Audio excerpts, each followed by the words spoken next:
That great man, V.I. Lenin, at the turn of the century, wrote a book entitled Imperialism, the highest stage of capitalism. Is it? Imperialism, the highest stage of capitalism? Yes. If one would read this little pamphlet, one would see here that Mr. Lenin had precisely pointed out that all of the world had already been conquered and divided by colonial powers. There was no else in the world left to be conquered or divided by colonial powers.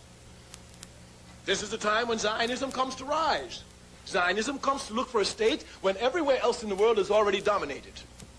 Thus, in order for Mr. Herzl to get a country for Zionists, what he did was to attach himself to imperialism, British imperialism in this case, quite specifically.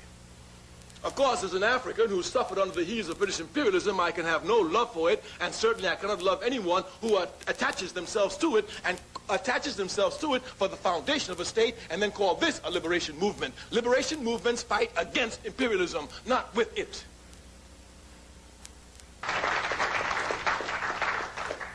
The legal foundation of the State of Israel is what is known as the Balfour Declaration.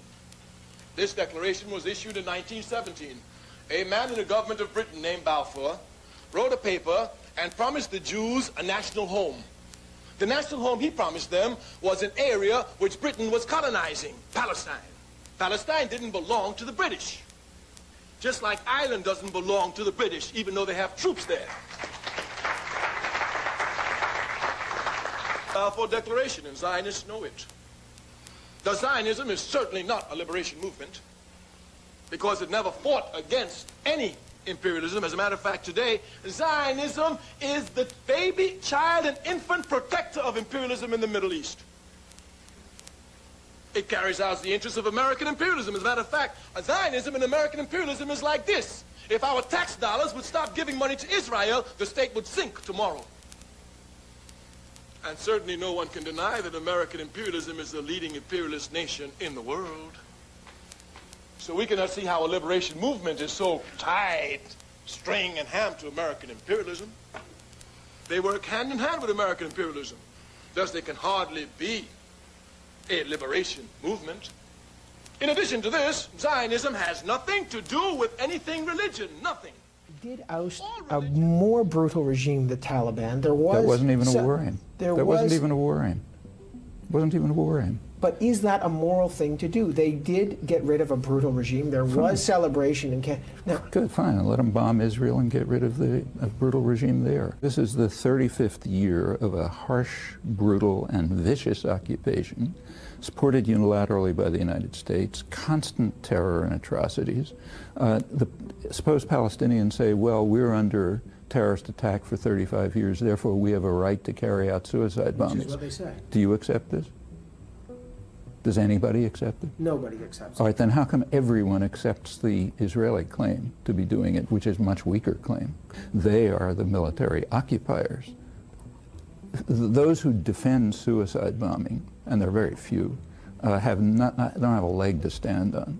Those who defend the Israeli atrocities, including the U.S. government, most intellectual opinion, a good bit of the West generally, yeah, they don't have a leg to stand on either, and they have a much weaker position. You're able to look at the carnage and the murder of 15,000 children in Gaza, and you're not affected. Then my message is, I'm sorry for whatever happened to you. I always remind people that all human beings are naturally empathetic creatures, right?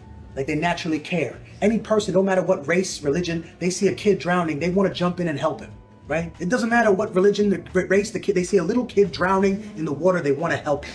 Something fucked up has to happen to a person to lose their empathy. It doesn't matter what country they're from, it doesn't matter where they live in the world, something bad has to happen to them to lose that sense of, I don't care about those people anymore. So my point is to tell the people that if you still feel pain when you see that struggle, then that part of yourself has not been destroyed. But if you're able to look at the carnage and the murder of 15,000 children in Gaza and you're not affected, then my message is, I'm sorry for whatever happened to you. I'm sorry for what they did to you. Because it must really hurt to not be able to see that and know that it's wrong.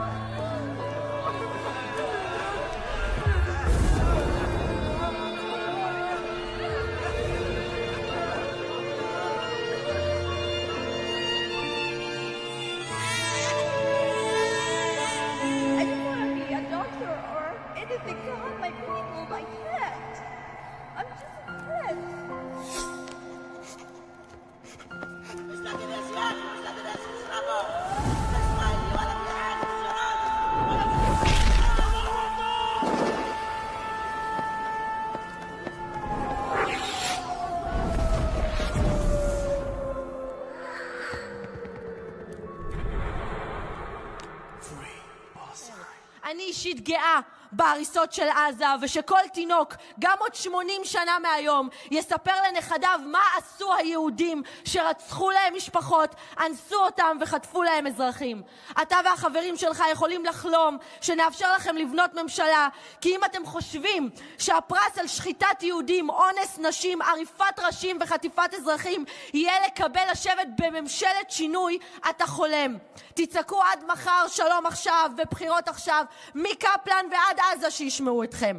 לנו יש משימה, אני מסיימת, והדבר האחרון שניתן לכם הוא שעופר כסיף יעלה להר הבית עם דגל פלסטין, וסינואר יהיה שר הביטחון של המדינה הפלסטינית כמו אחיו ערפאת.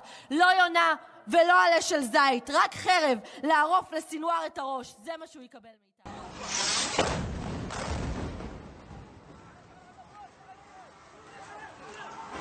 يا الله يا الله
choose peace rather than confrontation, except in cases where we cannot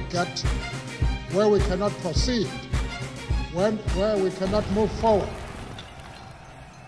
Then, if the only alternative is violence, we will use violence.